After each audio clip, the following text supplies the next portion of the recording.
Hello, my name is Luca Panaro, and I'm a PhD student researching the modern reception of Old Norse culture in video games. In this vein, today I'll be talking about the game God of War, released in 2018 for the PlayStation 4.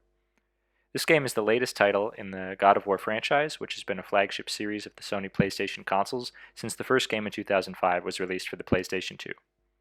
God of War 2018, the first game after a 5-year gap since the last title, marks a stark departure from the norm for the series, which up to this point had been well known for its use of Greek mythology and culture as the main inspiration for its fiction, characters, and game elements.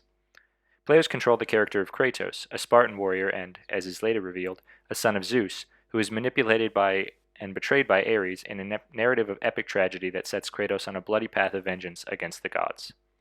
After 7 games in this Greek mythological story world, both the fans and developers of the franchise were eager for a change. In a making-of documentary titled Raising Kratos, lead creative director Cory Barlog questioned whether Kratos was the mascot of the series, or was it the Greek mythology that it was known for. Taking an opportunity to radically alter the new game's setting and fiction, they kept Kratos but set him on a new journey in a completely new realm, that of Norse mythology. God of War 2018 takes place in Midgard, an anglicized version of the Old Norse Icelandic Midgardr, or Middle Enclosure, the Middle Earth of Tolkien, a realm of mortals, including humanity. However, Midgardr was also populated with all sorts of supernatural creatures, both friendly and fiendish, particularly in medieval literary genres like the Fornaldarsögur and Riddarasögur, respectively legendary sagas and sagas of knights, both of which were hybridized genres blended with continental elements, particularly French Romance. But even the Íslendingasögur, the sagas of Icelanders traditionally known for their sense of realism and sober narrative style, are full of elements of the fantastic, from draugr to prophetic dreams and magic. All of this and much more carries over into the vision of the northern mythological realm that is realized in God of War's presentation of Midgard, an austere realm full of monsters, magical beings, and imposing cosmic forces for the players as Kratos to contend with. As Kratos warns his son, Atreus, a new character to the series, at the outset of the story, quote, "On our journey we will be attacked by all manner of creature. The road ahead is long and unforgiving, no place for a boy. You must be a warrior." End quote. This journey, the prime mover of the game's plot, is the last will of Kratos' wife and Atreus' mother, Faye, who wished for her ashes to be scattered from the highest peak in all the realms, a task which proves much more arduous than father or son could have foreseen, despite Kratos' warning here. This quest takes the pair through most of the 9 worlds of Yggdrasil, the world tree of Norse mythology, connecting the different realms across its cosmic branches and providing structure to reality itself. But what of the sources of this mythological material that is brought to life so vividly in video games, not only in God of War but in numerous other games across the decades since the medium's nascence? Norse mythology as we know it is contained almost entirely in 2 texts from 13th century Iceland, the Prose Edda attributed to Snorri Sturluson and the Poetic Edda of unknown exact provenance. Supplementary information comes from sagas and surrounding literary corpora of medieval Iceland, such as skaldic poetry and texts like Heimskringla, a legendary genealogy of the kings of continental Scandinavia also attributed to Snorri. For a significant portion of the existence of professional Old Norse studies, the Eddas were taken by many scholars to be a window into pre-Christian Scandinavian religion and belief. These texts, however, describe events and myths many centuries removed from the time of their written recording. And although there is evidence for genuine pre-Christian dates for some of the poetic material in the Eddas, they were regardless compiled into their present state by Christian Icelanders centuries after Christianization. The past several decades have been a period of rather dramatic change for Old Norse studies, as with the broader humanities, the social turn, as it's called, has brought numerous new perspectives and theoretical tools to bear on these subjects, as well as drawing the different disciplines into a closer cooperation with one another to elucidate new ways of reading the past. Of particular relevance is the work of scholars such as Kevin J. Wanner and Torfi Tulinius, whose application of French sociological theory, particularly the work of Pierre Bourdieu, to the study of the sagas and Eddas has produced important new understandings of the social and political realities behind the production of these texts. Touching briefly upon Bourdieu, Wanner applies his theory of capital to 13th century Icelandic society, which is a sociological model that observes the exchanges and fluctuations of power amongst actors and various social spheres as forms of resources thusly: economic capital, cultural capital, social capital, and symbolic capital, the latter of which, quote, is the form that the various species of capital assume when they are perceived and recognized as legitimate, end quote. Symbolic capital in medieval Iceland took the form of the Goðorð, the office of the Goði or chieftain, and was thus political in nature, substantiated by the number of thingmen, loyal supporters, let it go thee had. It also, importantly, took the form of support from continental rulers, as I shall shortly describe. Werner's book is, as all good works of history and scholarship, nuanced, complex, and detailed in its perspective and handling of the material. However, as this is a 20-minute presentation, I am forced to simplify it to a great degree, and thus will summarize a historical overview as follows. 13th century Iceland was the most tumultuous era of the Commonwealth period, when rival Goðar were jockeying for power at home as well as competing for the support of the Norwegian elite. Snorri Sturluson was one such political actor, on the one hand with ambitions to become the Norwegian king's Earl of all of Iceland, and on the other deploying his distinguished education in both law and skaldic poetry in attempts to transform these cultural forms of capital into economic, social, and symbolic ones. Werner posits that Snorri's literary pursuits, often considered somewhat incompatible with his other side as a shrewd and ambitious political operative, are in fact to be read in terms of his political machinations. He argues that the Prose Edda was Snorri's attempt to revitalize interest in skaldic poetry at home, and especially abroad in Norway's court. As an extremely complex metrical art form with esoteric systems of illusion known as kennings and heiti, which required mythological knowledge in order to decipher, Snorri's Edda is considered a handbook of skaldic poetry, a conservative effort on his part to maintain in particular its importance as a structure for the cultural legitimation of royal authority. It was the young king of Norway, Haakon Hakonarson, who actively promoted a shift in the atmosphere and cultural mores of his court, seeking to emulate the powerful and prestigious courts of broader Europe. In particular, he began modeling his own royal court after those in England and France, importing and translating no small corpus of courtly romance, and thereby seeking to impart a chivalric ethos amongst his nobles and courtiers. In addition to generic taste shifting, this translation project also signaled the rising importance of literacy over orality in Scandinavia, further relegating the status of oral products like skaldic poetry. Importantly, this shift also involved Haukon's preference for clerical modes of legitimation over the older cultural forms of skaldic poetry, and thus another way to bring the modus operandi of his court into line with those of continental kingship structures. These following quotes, I believe, distill the essence of Werner's book, which are necessary to impart before continuing on. Quote, "It is clear that Gylfaginning was not so much an attempt to preserve pagan myth for posterity as to transform or balance the distribution of mythological knowledge in Snorri's own context. In short, Snorri took something existing mainly at the level of oral culture, and which had been especially preserved and cultivated by Icelanders, and transformed it into a written product suitable for export to and absorption by Norway's elite. Furthermore, it aimed, quote, to establish Odin as a historical figure who, as founder of northern monarchy as well as culture, could link in quasi-genealogical sense Norwegian kings and Icelandic poets. And lastly, quote, by establishing a connection between the euhemerized Aesir and Troy, he might have hoped not only to flatter Haakon and the Norwegian elite by drawing them into the circle of European monarchs whose ancestry had been traced to this fabled city, but to attach skaldic poetry to the wellsprings of classical culture, end quote. As is hopefully made clear by my sadly brief overview and these quotes, Snorri had strong political motivations not only for compiling the material of the Prose Edda, but also in his presentation of the myths themselves, notably his positioning of Odin as god of kings and king of the gods, and the Aesir's relationship with the other beings, which I will address further on. Yet it is this formulation of the mythology, tinkered and rearranged by the interests of one Christian Icelander, which is regarded by modern society as the Norse mythology, almost like a sacred text for Norse myth.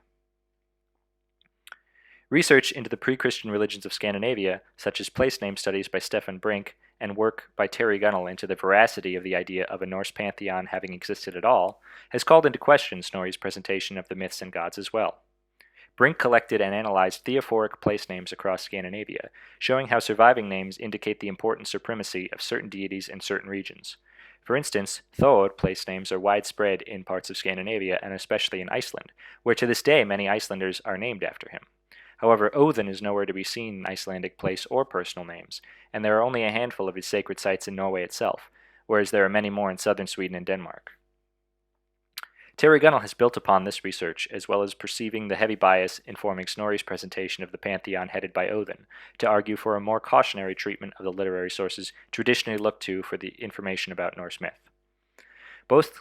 scholars also note that the distribution of theophoric place names lines up with some medieval accounts of the distribution of pagan worship, including some of the sagas and in the mytho-historical works like Heimskringla and Saxo Grammaticus's Gesta Danorum. Indeed, what need would Icelandic farmers and fishermen have for a god like Odin, who rules warfare, magic, poetry, runes, and kingship? Only the small, elite class of Icelandic skalds would pay him any mind, a group to which Snorri himself belonged. Returning to God of War, I will focus on the game's embedding of Old Norse mythology with several observable modern-day mores and concerns, a phenomenon which is in no way new, but which is rare to see done well or elegantly. The heart of this discussion, which necessitated my summary of the above aspects of Old Norse scholarship surrounding the recent mistrust of Snorri and his accounting of the mythology as quote-unquote correct, is in God of War's developers, Studio Santa Monica's subversion of the myths as Snorri presented them in his Edda. In particular, the hierarchy and nature of the different races of Norse mythological beings is what is being subverted here. Before I mentioned how Snorri's version of a Norse pantheon had Odin as its king, the Allfather of the gods, and secondarily it places the Aesir as the cosmic good guys of the mythology, with the Jötnar often shakily translated as giants as their eternal enemies. For a long time, Old Norse scholars understood these two races as allegorical representations of creation and destruction, with the Aesir representing the forces of order, civilization, and goodness, and the Jötnar representing the forces of chaos, disorder, and ultimately the destruction of the world at Ragnarok. However, alongside the more recent questioning of Snorri's presentation of the myths as a whole, this simplistic understanding of the Jötnar has also been challenged, with scholars of myth and religion pointing to the numerous instances of intermarriage, familial bonds, and exchanges that take place between the supposed enemies. For sure, there is still plenty of enmity between the two sides, but a picture of ambivalence rather than cosmic good versus evil has steadily gained mainstream academic credence. Studio Santa Monica seems to perceive this ambivalence as well as to pierce through the good versus evil assumption which had hung onto Old Norse studies for more than a century in their lytic representation of Norse mythology. In God of War, as Kratos sets out to explore the worlds of Midgard with his son Atreus, who was raised on his mother's stories, the mythology and lore and so serves as Kratos and thus the player's guide in the Northern Realm. It becomes swiftly apparent that the Aesir are not the good guys. While every group and type of being seems to have been negatively affected in their dealings with the Aesir, from humans to dwarves and elves, none underline the cruelty of the Aesir gods more than the Jötnar.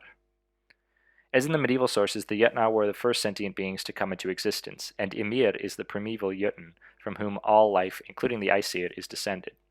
They are infused with the primal energy of the universe that grants them their powers, in particular the gifts of prophetic foresight, but they also have historical lore shared amongst themselves as the earliest inhabitants of the Nine Worlds. In many of his stories, Odin goes after the Jötnar to seek their knowledge of the cosmos, both past and future, in hopes of gaining some way of avoiding his fate and that of the other Aesir at Ragnarok. These motifs and many more are all present in God of War, although they are tinkered with and rearranged to suit the themes of both a modern audience's sentiments and apprehensions, as well as the broader themes of the franchise as a whole. The Jötnar of God of War are a peaceable race of artisans, builders, and craftspeople who remain neutral in a war between the Aesir and Vanir gods, which took place in the distant past before the events of the game that the player experiences. Odin and the Aesir, unable to overcome the Vanir magic through might, tries to both sway the neutral Jötnar to his side and to steal their secret knowledge in magical arts. Upon the failure of several attempts to do so, Odin and Thor, who acts as Odin's sociopathic muscle in the game fiction, set about murdering every Jötun abroad in Midgard, forcing them to try to retreat through the gates to Jotunheim or face genocidal annihilation. God of War builds upon this theme of the Aesir, particularly Odin and Thor, as brutalizing conquerors and colonizers, with many readable lore objects such as runestones and scrolls throughout the game detailing the Raven King's insatiable desire to rule over all Nine Worlds and dominate their inhabitants beneath the heel of the Aesir. As such, their cruelty, while most observable in the fate of the Jötnar, most of whom are dead or in hiding by the time of the game's action, extends beyond to other beings, even those who once sided with the Aesir. Two major supporting characters who demonstrate this are Mimir, the former advisor to Odin, who was then imprisoned on account of the Aesir gods' paranoia and cruelty, and Freya, the Vanir goddess who in God of War was that tribe's leader and the most gifted warrior, and was married to Odin to end the aforementioned war. Mimir is not a native of this northern realm, and as is underlined by his thick Scottish accent, and describing his first association with gods being as a fairy king's errand boy. As mentioned, he slowly moved north over time, and came willingly to serve the mighty king of the Aesir, who was impressed with Mimir's claim to be the smartest man alive, but eventually had him imprisoned inside a tree, and then tortured every day for the counsel which he previously gave freely. Whether it was purely Odin's paranoid belief that Mimir had betrayed him, or that he had never truly trusted the Celt in the first place as a foreigner, remains up in the air.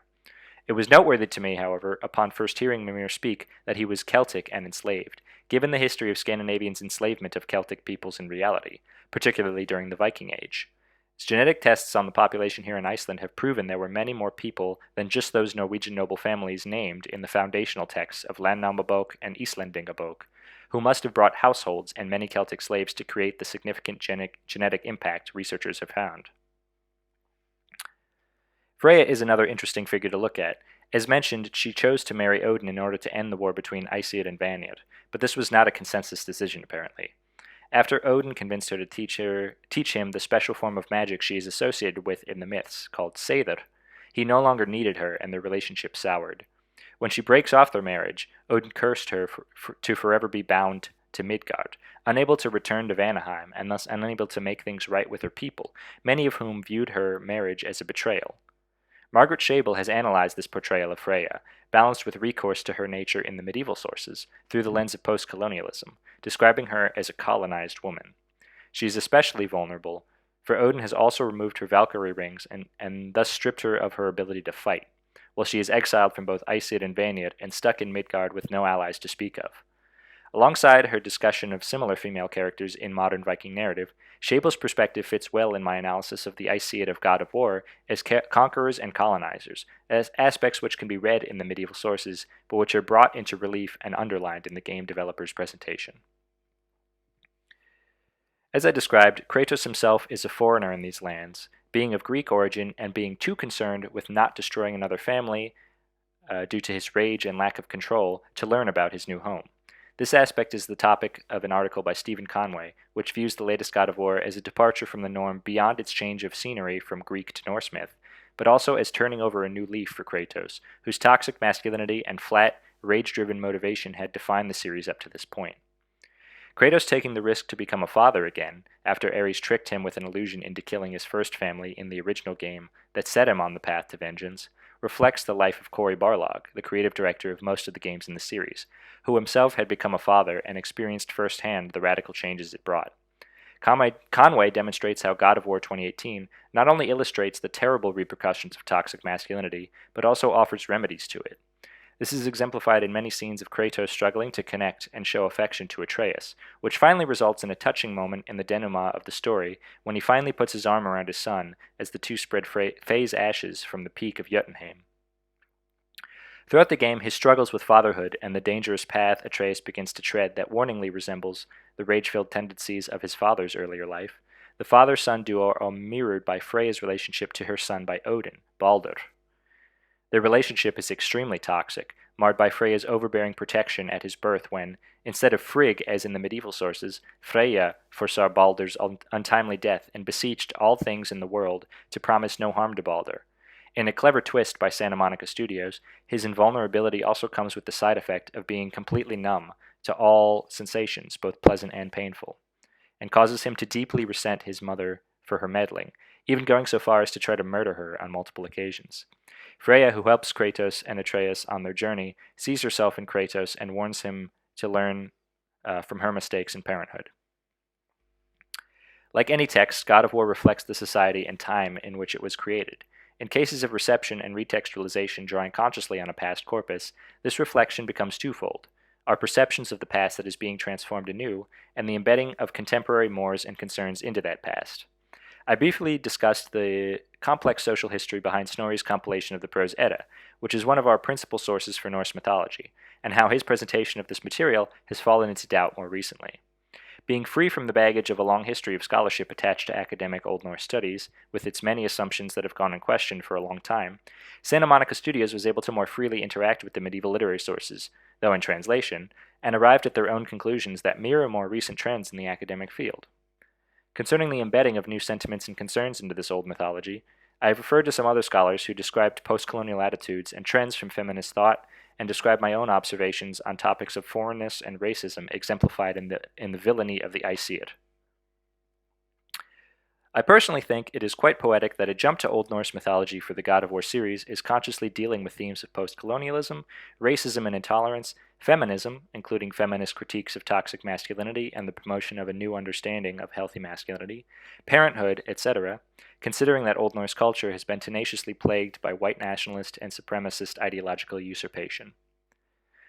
I hope that you've enjoyed my presentation. The research I shared here is being done for an article in progress where I hope to deal more thoroughly with this subject than was possible in such a short presentation. Thank you for your time.